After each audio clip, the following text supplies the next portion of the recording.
और अभी भी पीछे ही बैठूंगा। इसलिए पीछे बैठता हूं कि जब भी असद साहब खड़े रहते हैं तो ये आरजेडी वाले, जेडीयू वाले, कांग्रेस वाले, भाजपा वाले, इन्हें बड़ी तकलीफ होती है शेरवानी को देखकर, बड़ी तकलीफ होती। पहले उनसे होती थी, बोले अब दूसरा आया है ये भी बहुत बोलता है। अब ये दो बोलते हैं तो ये तीसरे साहब क्या कम बोलते हैं क्या? तो वो मंजर तसव्वुर करिएगा। और उस दिन कौन कितने जीत कर आया है, कौन सी पार्टी कितनी आई है, ये मायने नहीं रखेगा। मोदी तो अमित शाह से यही सवाल करेगा, रे ओ सामा कितने आए रहे इस बार? मेरे भाइयों, मैं आप लोगों से इत्तेहाद की भीख मांगने के लिए आया। मुझे मालूम है कि आने वाले 2 दिनों के अंदर आपके बीच हमारे ही अपने कुछ लोग आएंगे और ये कहेंगे कि नहीं, इन्हें वोट देंगे तो वो जीत जाएगा, ये जीत जाएगा।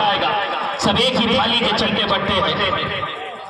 2014 के अंदर जब मैं खड़ा हुआ था तो हमारे ही अपने लोग कहते थे कि अब बड़ी आसानी के साथ शिवसेना जीत जाएगी। 2019 के अंदर जब लोकसभा के लिए खड़ा रहा तो लोगों ने कहा कि अब तो कोई मुकाबला ही नहीं है, बड़ी आसानी के साथ, क्योंकि ये वोट काटने के लिए आए हैं, इससे वोट काटेंगे, भाजपा शिवसेना फिर से जीत जाएगी। मैंने अपने नौजवानों से कहा था कि नौजवानों, एक ताकत बनकर खड़े तो रहो, एक धक्का लगाओ तो सही। अल्हम्दुलिल्लाह ऐसा धक्का लगाए 20 साल के शिवसेना को ऐसा उखाड़े फेंके।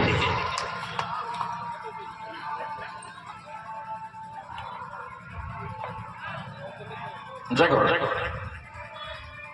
अभी है अजान के लिए,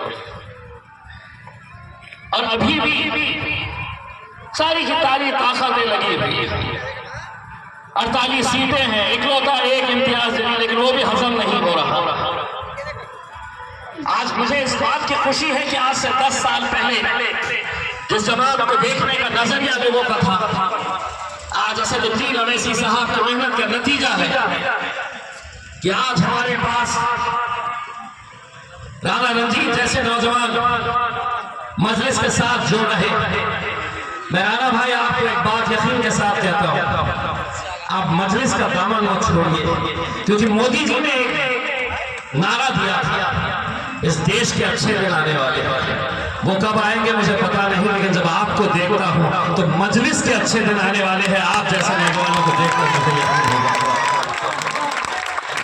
क्योंकि आज जिस खूबसूरत गुलदस्ता इस मुल्क का हमने यहाँ पर सजा के रखा है, अगर हम कांधे से कांधा लगाकर एक दूसरे के साथ खड़े नहीं रहे, वरना इस मुल्क की सियासत में हमें तो सिर्फ बांटने का काम किया है, हमें सिर्फ तोड़ने का काम कर रही है। आज उन्हें इस बात की तकलीफ है, अगर हम घूमते रहते, हम मुमके रहते, हम बोलने वाले नहीं रहते, तो शायद हमारी मुखालिफत इतनी नहीं होती। अमित शाह साहब आए थे मेरे शहर औरंगाबाद में चुनावी प्रचार के लिए, और अपने भाषण के अंदर कहा कि दिल्ली में मुझसे पूछते हैं कि इस शहर का सांसद कौन है, अब वक्त आया है कि इसको मजलिस को यहां से उखाड़ कर फेंकना है, यहां पे कमल को खिलाना है और यहां से दिल्ली को भेजना है। अमित शाह साहब का भाषण मैं 1.5 महीना उनसे पूछते रह गया, कौन आ रहा है मेरे को उखाड़ के फेंकने के लिए? कोई नहीं आया, कोई उम्मीदवार ही नहीं मिला। बेचारे एकनाथ शिंदे साहब महाराष्ट्र के मुख्यमंत्री जा रहे थे, उनको बुलाया, बोले ले मैं तो वहां पे जीत नहीं सकता, तू लड़। उनके गले में बांध दिया। लेकिन इतना मैं आपको यकीन के साथ कह सकता हूं, जैसा हमारे आदिल भाई ने कहा है, आपको ये समझ कर चलना है कि आपका उम्मीदवार जो है वो राणा रंजीत सिंह नहीं है। आप ये समझ के 25 तारीख के दिन जब वोट डालने के लिए जाना, 9 नंबर के ऊपर जब आप मोहर लगाएंगे, पतंग की निशानी के ऊपर मोहर लगाएंगे, तो इस राणा के चेहरे के अंदर असदुद्दीन अवैसी साहब को देखना है। ये देखना कि मैं अगर यहां पर राणा को मजबूत करूंगा तो पार्लियामेंट के अंदर मेरे कायद बैरिस्टर असदुद्दीन अवैसी साहब को ताकत मिलेगी। मैं जब पार्लियामेंट में नहीं गया, अकेले असद साहब को देखता था, मेरे मन में एक सवाल आता था कि एक अकेला एमपी 542 सामने बैठे हुए एमपी अलग अलग पार्टियों के, जो तुम्हें सिर्फ नफरत की नजर से देखते हैं कि ये चुनकर कैसा आया है, क्योंकि इसकी कौम को तो हमने सिर्फ एक रबर स्टैंप बनाकर रखा है कि हम 5 साल के बाद आएंगे, तुमसे कहेंगे वोट देना, तुम वोट देते रहना, हम हुकूमत करेंगे, हम सत्ता में जाएंगे, हम एमपी बनेंगे। ये कैसे चुनकर आ गया? जब असद साहब को मैं बाहर से देख रहा था तो मुझे ये एहसास होता था कि इस शख्स को इतनी हिम्मत कहां से मिलती है। जब मैं अंदर गया, उनके बाजू बैठा जाकर, तब मुझे ये एहसास हुआ मेरे कायद बैरिस्टर असदुद्दीन अवैसी साहब को अगर कहीं से ताकत मिलती है तो यहां से ताकत मिलती है। मेरे भाई, आप लोगों से ताकत मिलती है। यहां पर अगर आप ताकतवर रहेंगे, आप मजबूत रहेंगे, हमारा सर शर्म से झुकने मत दो मेरे भाई, हमारा सर शर्म से झुकने मत दो। हिंदुस्तान के अंदर 2019 में महज 3 सीटें हमने लड़े थे पूरे हिंदुस्तान में, 3 सीटें। फिर इल्जाम लगाया जाता है कि नहीं, ये भारतीय जनता पार्टी को जिताने के लिए, इनकी मदद करने के लिए खड़े। 3 सीटें 543 में से।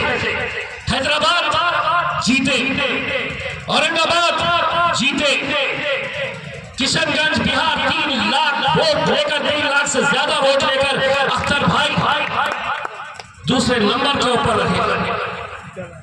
आज हम पूरे मुल्क के अंदर चंद सीटें लड़ रहे हैं, बाकी सीटों के ऊपर आपको जो फैसला करना है कर लीजिए।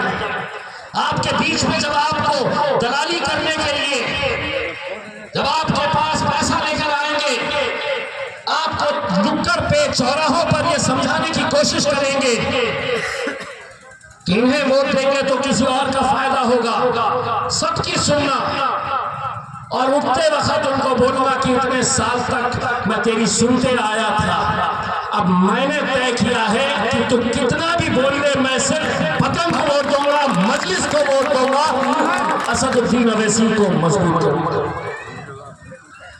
भाइयों, क्या जरूरत है?